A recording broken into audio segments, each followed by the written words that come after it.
Spider-Man Brand New Day de Destin Daniel Cretton.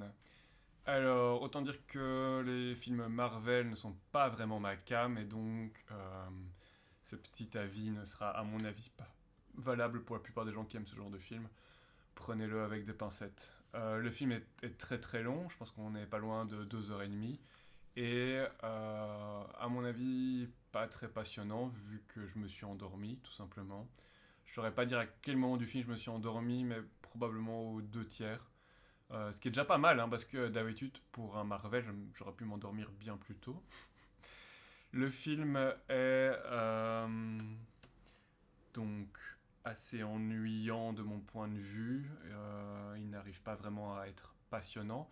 Cela dit, euh, le méchant est assez prévisible, vu que moi et ma fille, je l'ai vu avec ma fille, hein, c'est surtout pour ma fille que je suis allé le voir à la base. On l'avait tous les deux prédit.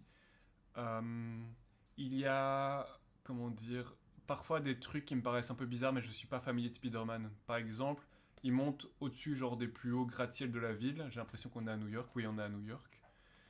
Pour redescendre exactement au niveau du ras du sol. Et je me dis, prendre tous les ascenseurs là, ou même marcher à pied ou je sais pas quoi, il y en a peut-être pour 20 minutes d'arriver tout en haut et le gars, c'est pour descendre en fait. Pourquoi tu fais ça, gars? Enfin, oui, visuellement c'est très beau, mais en fait, c'est surtout très con.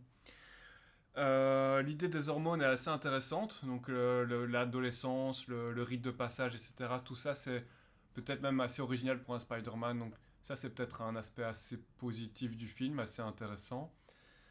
Euh, j'ai pas vu le précédent film, mais dans le film ici, on en parle du précédent. En fait, il casse complètement l'idée du précédent où il avait oublié à peu près tout le monde. Non, où tout le monde l'avait oublié.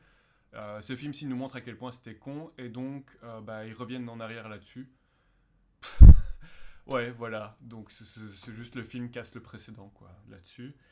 Et bah, j'ai rien d'autre d'intéressant à dire parce que, comme vous le savez, je n'ai pas regardé jusqu'au bout et je ne suis même pas intéressé par le revoir pour connaître la fin. Je pense même pas avoir demandé qu'on me spoile la fin. Voilà, c'est tout.